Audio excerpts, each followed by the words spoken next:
All right, good morning, Steph. And as Frank mentioned right off the top there, it's going to be a hot day. You're going to want to do whatever you can to stay cool. It's going to be a scorcher. Toronto right now under this heat warning. And we are standing by live at Q Beach. Oh, it's nice to be sitting there right now, but it's going to heat up fast. These beaches will likely be pretty busy. There will be emergency cooling centers opening up starting at 11 this morning for those who need it. Officials are reminding everyone, please do stay hydrated. Check on the vulnerable as well. Frankie also talked about those hot cars. Sadly, we do see those stories every time we are under these heat warnings. Please take care of yourself, others, one another. Keep a lookout in those parking lots as well. Now, for the second year in a row, Toronto's favorite summer tradition, it's going virtual. It's kind of sad to see that, isn't it? So a live look at the grounds that normally would host over 1 million people at the CNE this year, kicking off with online activities. There is a digital subscription that is available to access CNE content throughout the fall if you're interested. Now, the X's plans to welcome back people back in person thwarted when the city extended their ban on large events through September. So we'll break that down for you a little bit later on what you can expect.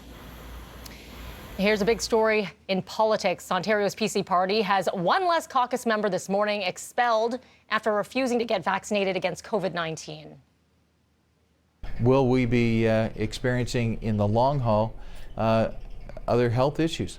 That is undetermined. People call it a vaccine, and I call it's an experimental drug. And that, Rick Nichols, one of 2 PCs who had until 5 p.m. yesterday to either get vaccinated or explain why they couldn't.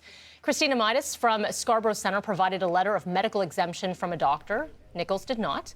A statement from Premier Ford's office reading, in part, that he expects every MPP to support the role vaccines play in the fight against COVID-19.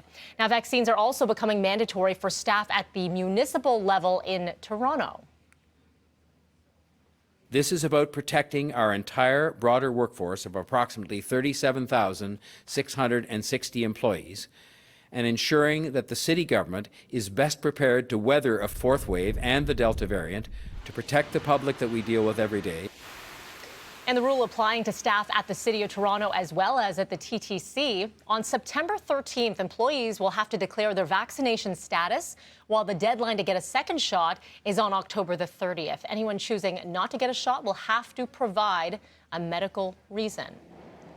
Now, school boards are considering implementing testing plans that could be in effect come the fall. We're just a few weeks away from the start of school. Shauna Hunt explaining the shift in Toronto Public Health's strategy.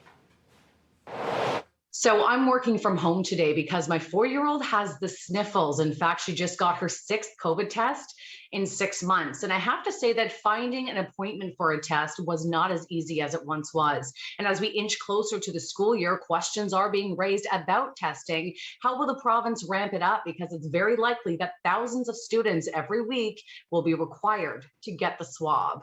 I'm just flabbergasted that we're still here. Kate is a concerned mother of 2 whose 3-year-old boy just took his 9th COVID test. A simple tweet she posted this morning voicing concern about the upcoming school year garnered a firestorm of reaction. Hundreds of likes, retweets, and comments from parents who are also worried about the lack of testing in this province. There doesn't seem to be any indication that testing is becoming more widely available. In Mississauga, for example, of the 3 main testing clinics, we found only 1 available appointment. And while Life Labs is offering the swab at 58 locations, most of them were booked solid.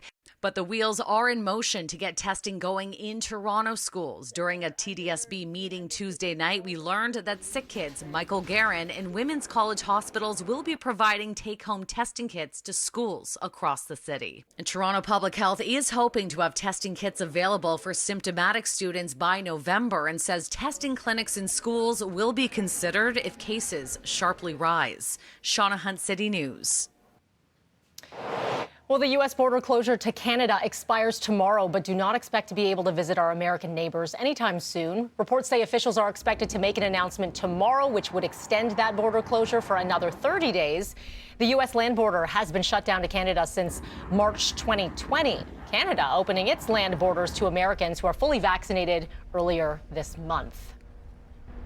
The Taliban continues to tighten its grip on Afghanistan, calling for assistance to support what they describe as a rebuilding of the country.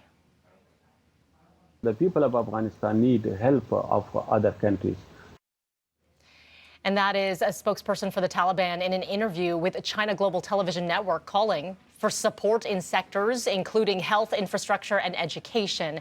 It's been 5 days since the Taliban declared the war on Afghanistan over. They're soon set to establish the country as the Islamic Emirate of Afghanistan. I'm going to bring you to a live look, or a look now, I should say, at recent satellite images from the airport in Kabul. You can see heavy traffic, thousands attempting an escape from the country. More than 18,000 people have evacuated since the Taliban's takeover. Witnesses saying the Taliban members have been halting people from getting into the airport compound, including those with eligible documents to travel. We're going to bring you more on all of these stories coming up. Right now, it is 6:10. One of Canada's largest employers has come out with a strict COVID-19 vaccine policy. We'll tell you who. Mike Eppel, he's up next.